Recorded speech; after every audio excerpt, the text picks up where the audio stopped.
Hello, everyone. Welcome to Parallel Perspectives, brought to you by the Program of African Studies here at Northwestern University, Evanston. I am Uche Okpa-Iroha, your host, and co-hosting with me is Benita Nnachortam. Hello, nice to be here.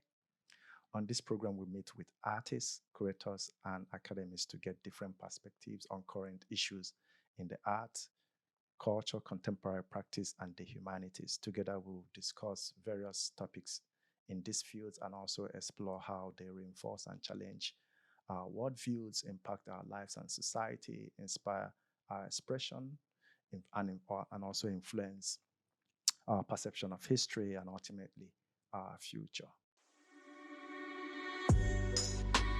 In this episode, we spoke with Bayo Omoboriowo, a renowned Nigerian photographer. We discussed his work in the presidency. We discussed his role as a mentor and his role as a creator of artistic hubs in Nigeria.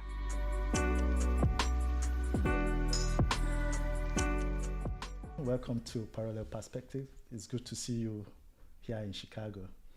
And it's such a wild privilege to be here with you guys and to be acquainted with the amazing things you guys are trying to do. You guys have been doing, and you would always do. Thank you so much. Bayo, let's just dive into your work, your practice as a photographer. Can you briefly, tell us when all this started? I think for me, when I look back at my journey, I always say photography found me because I studied pure and applied chemistry. Wow. And how the chemicals mixed together in my head and came out with photography is still a mystery till now. But I know my background has always been that unconscious interest in photography that I didn't know until I started practicing photography. My father is a photographer, but my father never allowed us to touch his camera. So probably that pulled me away from photography. If you touch my father's camera, you're dead. But of course, unconsciously, there was a residual knowledge or interest in photography that manifested while I was in University of Lagos in Nigeria, where I found myself in the journey of survival, trying to use the camera as a means to just, make ends meet. And gradually, I realized much more than making ends meet, I had a very genuine love and interest in photography. And mine was more about documentary. I found out that I love to document moments. I loved to tell stories, and I love to keep preserve memories. Yes. And one of the things that was also peculiar for me is I saw photography as a tool for social change. I was so much interested in how I could use that as a vehicle for impacting knowledge, impacting my society. Yeah. And gradually, I moved from just doing all kind of photography to pinning down into documentary photography. And from documentary photography, I pinned down into political storytelling. And that has been what spiraled to the bio that then became a presidential photographer, traveling to over 60 countries in the world, meeting all the world leaders. I remember having a conversation with President Biden.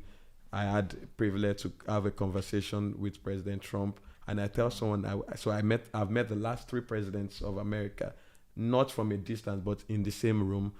And not just that I met them, I had a conversation or an experience with them. And for me, I think only photography could have given me that privilege. Yeah, great to know that photography became, like your passport to the world.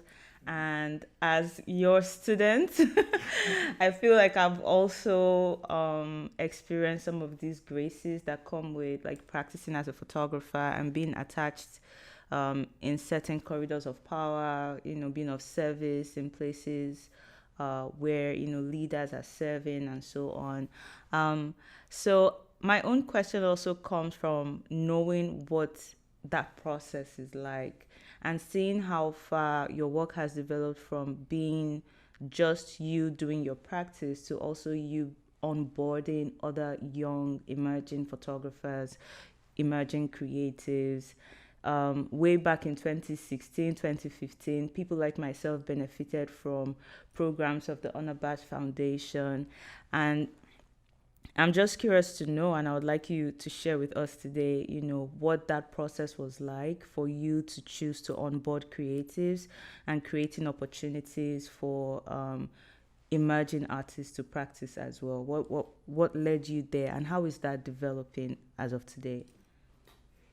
I think for me, like I said in my opening statements, that photography for me has always been about using it for social change and impacting my environment. I see we are not in a dysfunctional society, coming from Africa. I think it's just about the way we harness our strengths and leverage on even our weaknesses, and then putting that together to build something for ourselves.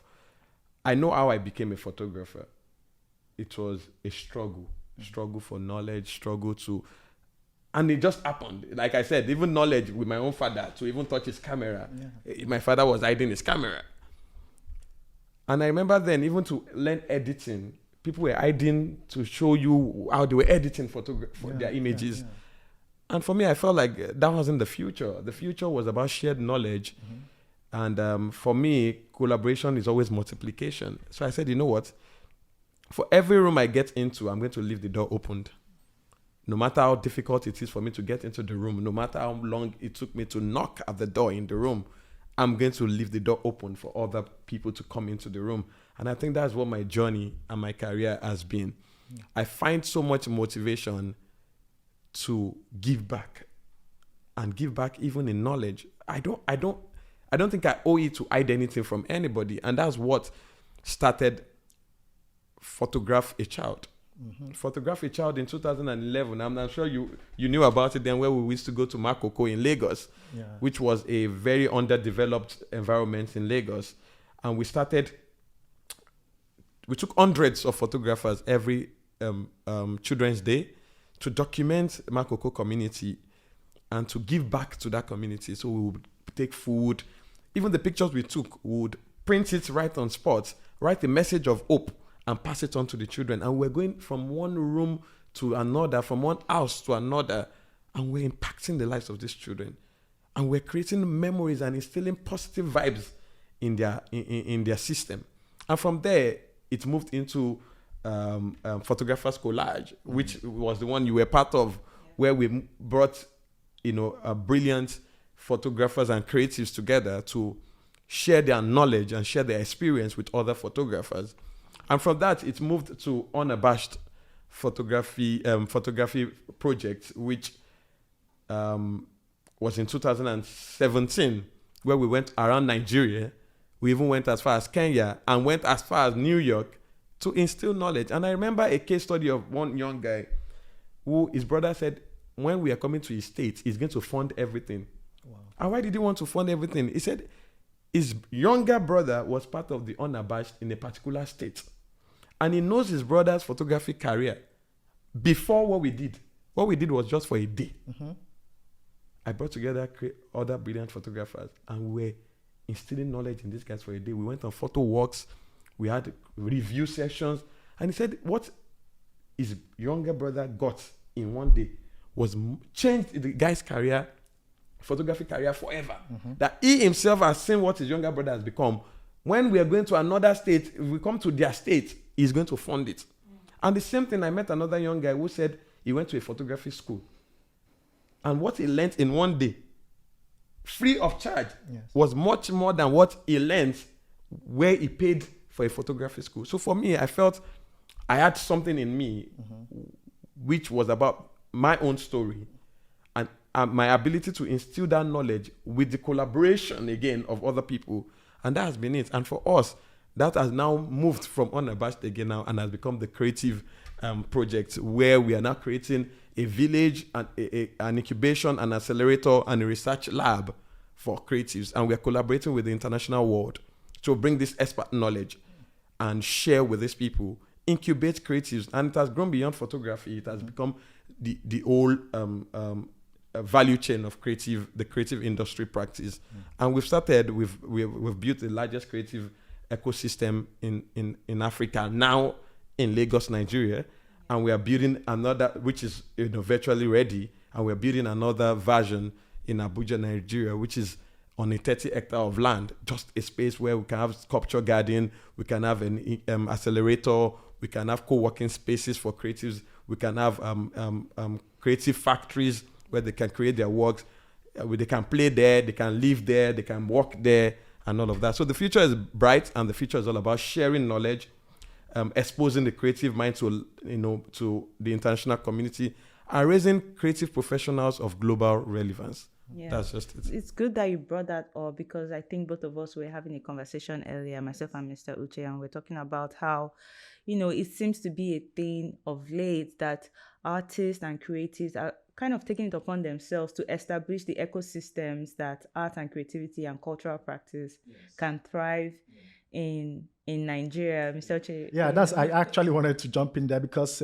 listening to you here and, and also kind of understanding the kind of informality your space has taken. Also, similar thing like the one in Nigeria, like the Nlele Institute, we now see artist-led platforms, taking that mode of that informality and kind of, adding back to the society what they've learned outside of the conventional traditional institutions, like you have the Yaba College of Technology and the University of Lagos.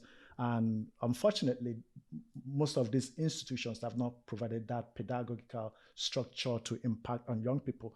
And I'm very, very kind of, excited at the same time by what artists are doing in Nigeria, adding back without going through that formality, but creating spaces, where, that energy is harnessed and, trumping it and expanding, not just in Nigeria, but outside of the borders, just like you mentioned in Kenya and in other cities which you have visited, and I'm very, very much interested in that informality. And I want to ask if through that informality, are you going to consider any kind of structure, like a curriculum that will go side by side with this informality, just to add, that quality, because artists need to be trained in a very professional way. Yeah, it's good, I think, that you are bringing them for these very short periods, 1 week, 1 day workshop, but there should be some kind of structure,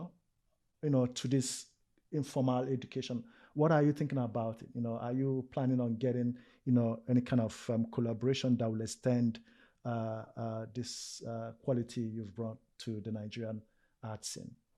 For us, this is our little beginning now. Like I've shared the story. It started from just, in the local community, and now it moved to a state, and now it has moved to Nigeria as a whole. And now we're coming out of Nigeria, and we're creating, we're becoming a solution provider for the creative, media, and cultural ecosystem in Africa. But one of the things we are doing is hinged, like I said, on collaboration. We are partnering with the world. And because we are trying to create artists of the world, we have to collaborate with the artists of the world. Yeah. And one of the things we are doing is to start collaborating with institutions. In London, the UK as a whole, even in America here, and which is part of why, I'm on this trip, to see how we can foster partnerships. Yeah. Because at the long run, the idea is to institutionalize creativity. And we can't institutionalize creativity or industrialize creativity without setting up systems and structures that will make it work. And for us, one of it is, how do we grow the creative project to also become an institution with curriculum and certification? Because for me, even myself, I had to go back to do a degree in the art. I was already working with the president and I had to go back to school. Yeah. Excused myself from the president and said, I'm going back to school to become certified. Yeah. And guess what? For me, it wasn't even about the certification at the end of the day. It was about the knowledge. Yes, yeah. I was exposed to wider knowledge. My scope and my orientation and my horizon changed because I went into a formal educational system. And for me, it was not necessarily about what they taught in class, but it was about the ecosystem I found myself. And the same thing is what we are going to do at the long run for this kind of, for the project, the creative project, where we are going to bring people into that ecosystem. But that will only happen through different affiliations with different organizations. But for me, the power of little beginning is let's start from where we are, and then as the day, as the day comes, every other new thing will unravel. And probably through this kind of platforms, like what you are doing and what Inlele Institute is doing, we'll all grow together and we'll build, the community and the society we want to see. Yeah. If I may jump in there one more time, I like that fact that you mentioned that network. It's actually network. Back in the days, I used to have problem with this word institution until I got, okay, you can also be, through over time, begin to develop, and it can also exist outside of that border of that institution, but create a kind of a quasi institution where everybody is free to come in. Everybody is free or has access to knowledge. But the most important thing is that people have access to knowledge. People have access to equipment. People can collaborate, basically to experiment on different things. Nowadays in photography, Bayo, we are talking about materiality. We are talking about, it's not just about photographing and framing and printing. There are different aspects of photography. And that will now lead me to asking you, how did the president, what was his perception of photography when you first engaged him, through your work?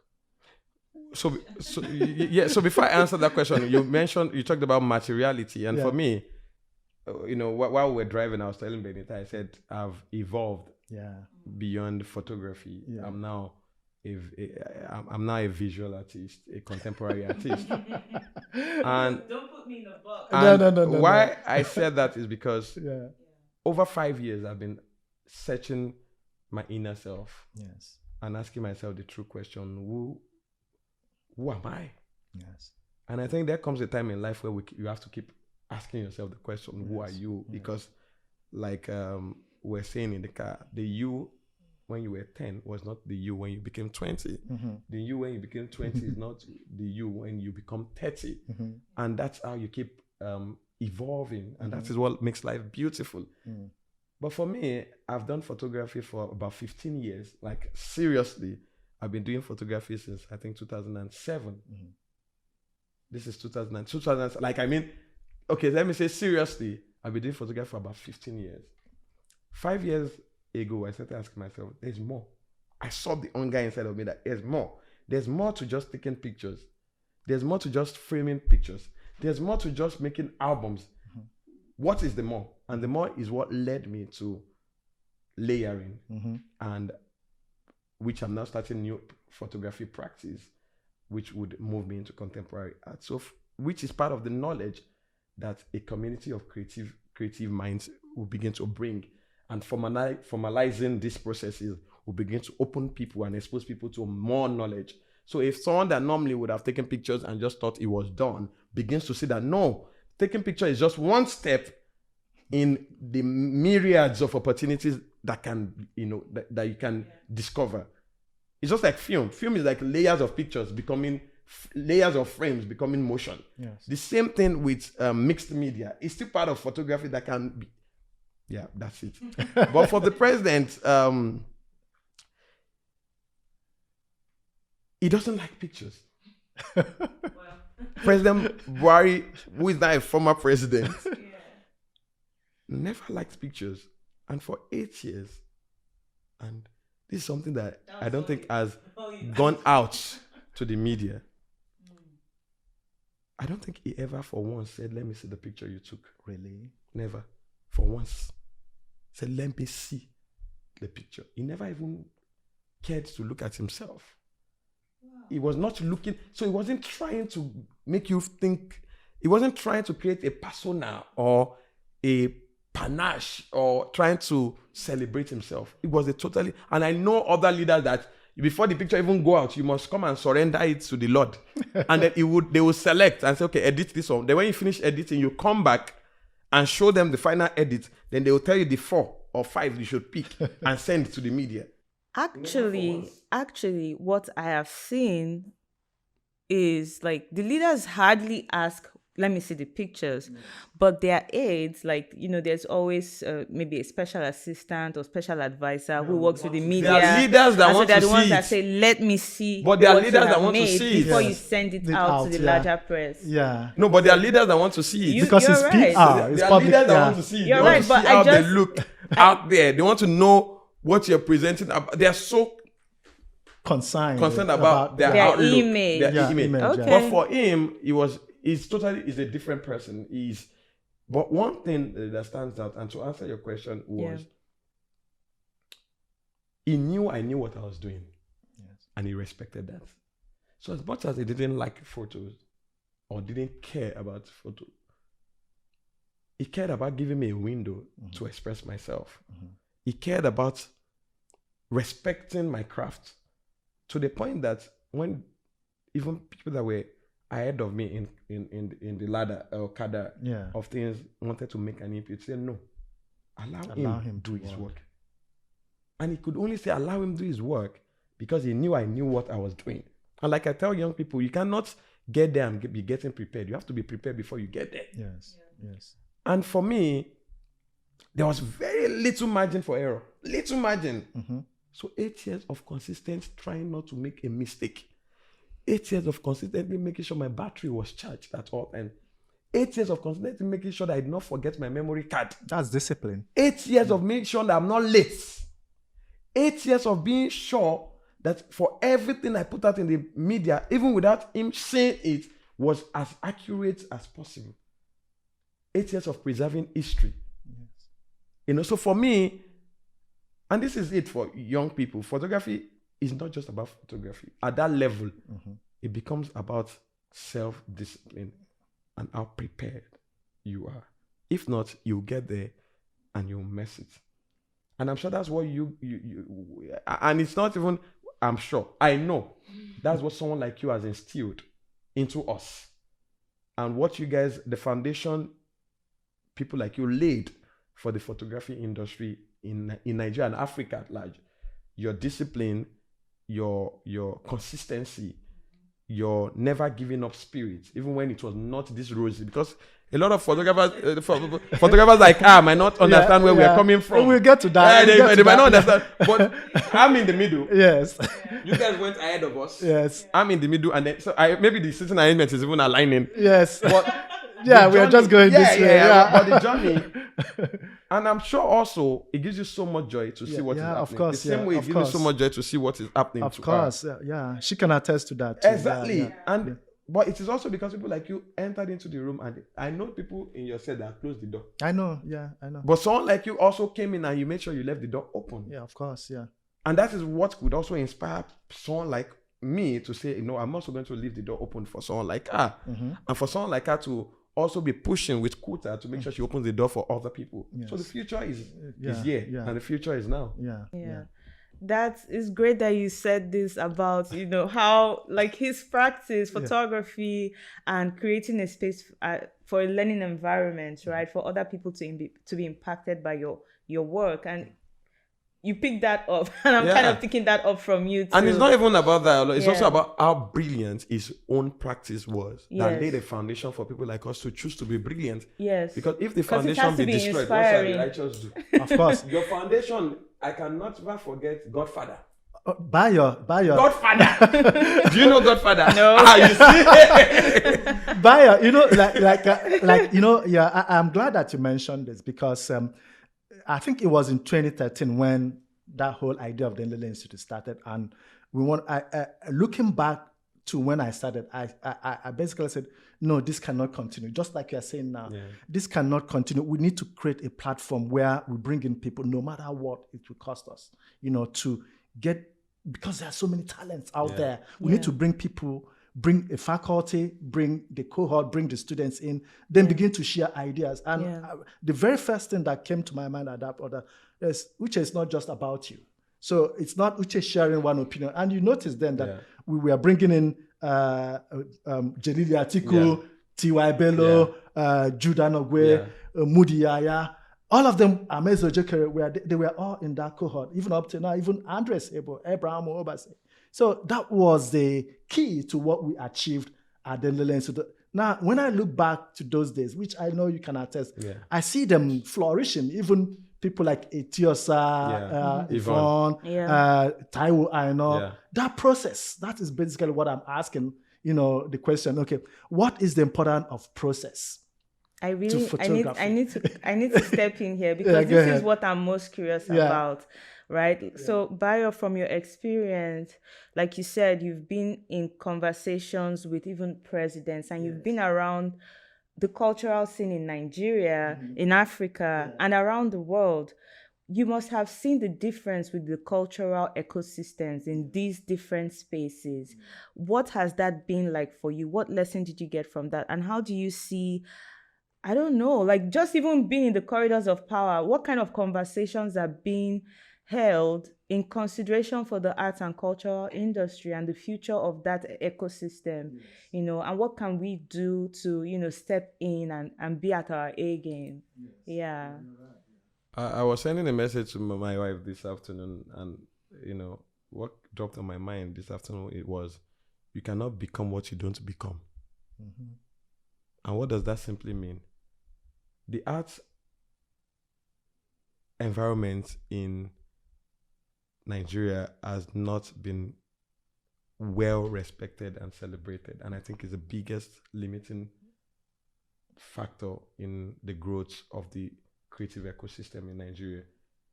I feel, and I know, the government hasn't paid enough attention to the creative landscape. What has happened is individuals have picked on it. Mm-hmm. Like we've been talking about the Inlele Institute, and we've been talking about several of these, little cohorts of organizations just pushing, using their personal resources and just little or no grants to just keep, just like the Unabashed project and the Madhouse we are building in Lagos. I wrote a proposal. I would travel from Abuja to Lagos, write proposal, write letter. Oh, goodness. I will go for meeting. They will say, increase the budget. This budget is not enough. And nothing will come out of it. And we just kept pushing. Yes. Meanwhile, look at it on this other side of the world. Yeah.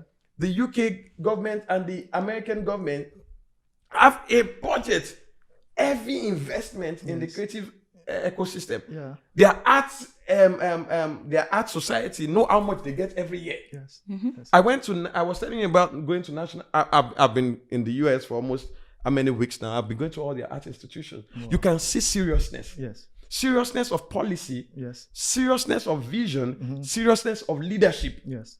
Both from the top down, they are serious about the art. They are serious about the cultural landscape, and they are investing, putting their money where their mouth is. Yes. And until that happens, we cannot build serious institutions. Of course, because I've noticed in Nigeria, like I used to have this conversation, even right here in Evanston with some of my friends, and we talk about the arts ecosystem, the art space in Africa, not just in Nigeria. And I used to tell them, we don't even have a tangible policy for the art in Nigeria. And they say, are you serious? I say, yeah. For example, now, maybe because we are lumping up creative industry, because in the creative industry, you have the visual arts. So could it be that, because of that lumping up, because I know that they provide funding for Nollywood, and because no. When you say they provide funding for Nollywood, how much? I know. Nollywood is doing their work to generate income for but themselves. I know, but there's this thing in Nigeria where you say, okay, there's a funding for Nollywood, but that singular sector takes it. But what happens to the visual artists? So I think it is that lumping up. Maybe it could be that lumping up that is creating this problem, because without a tangible policy where you identify these individual segments, visual artists, filmmakers, and everything, and create a policy, a framework that would drive the growth and develop, the evolution of this space, nothing would happen, because we don't have it on ground. There's no policy on ground in Nigeria, and you can attest to that too. I mean, we have policies. I just don't know that they take effect. No. And which is what I said. Until we begin to take the creative industry seriously,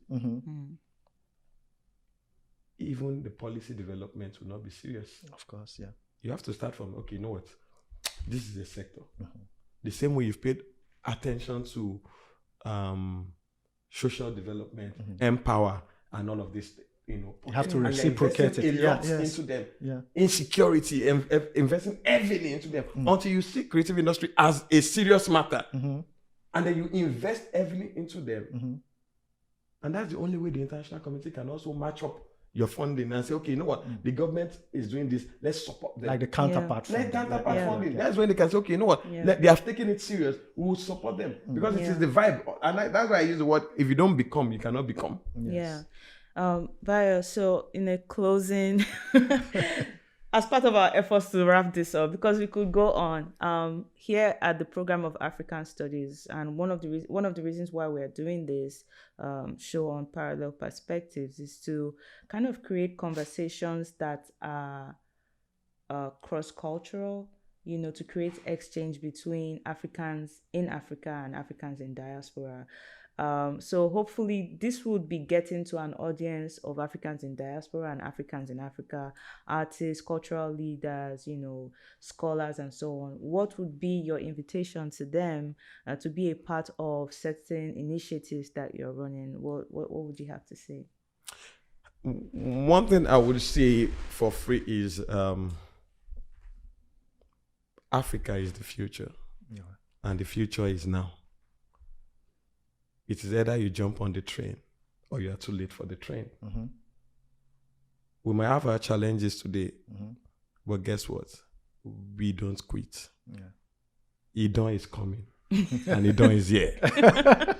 We are here to make a difference. Even with our challenges, we are pushing. Imagine when we now get everything, in place. And whether you like it or not, with this energy we are going, we'll give it everything and won't give up. Mr. Uche is here. He didn't give up until he has come this far. So imagine the next 5 years. So it's closer than you know. So it's either you come on the train. And I'm not just talking to Africa. I'm talking to the world.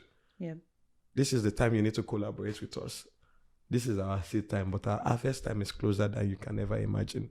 So join us and let's go on the ride together. And then shared interest, shared prosperity. Thank you. Thank you so much, Bayo. Thank you so much. Coming to our studio here in Evanston, and I hope that our viewers have enjoyed this very episode. And Thank you. looking forward to the next episode, and we'll be bringing in other interesting guests, and looking forward to like what Bayo said, recommend the next guest. Yeah, go ahead. Go on. In the creative space, one of the people doing amazing things should be Dotun Popo. We should have, turning waste to amazing art pieces, and influencing. It's traveling around the world, and the world is celebrating him. I think it should be given an audience. I think he's doing something phenomenal. He's building the Scrap Art Museum in Ile-Ife right now. Also in Ghana, we should be talking to Paul Nielsen, who is an amazing creative. The photography library. Yes, the photography library. He has a very unique story with the humans of New York. Chronicling him, and then the world now trying to support what he's doing. I think he's someone that should be given. Great. We'll reach out to them. Thank you, Bayo. Thank you.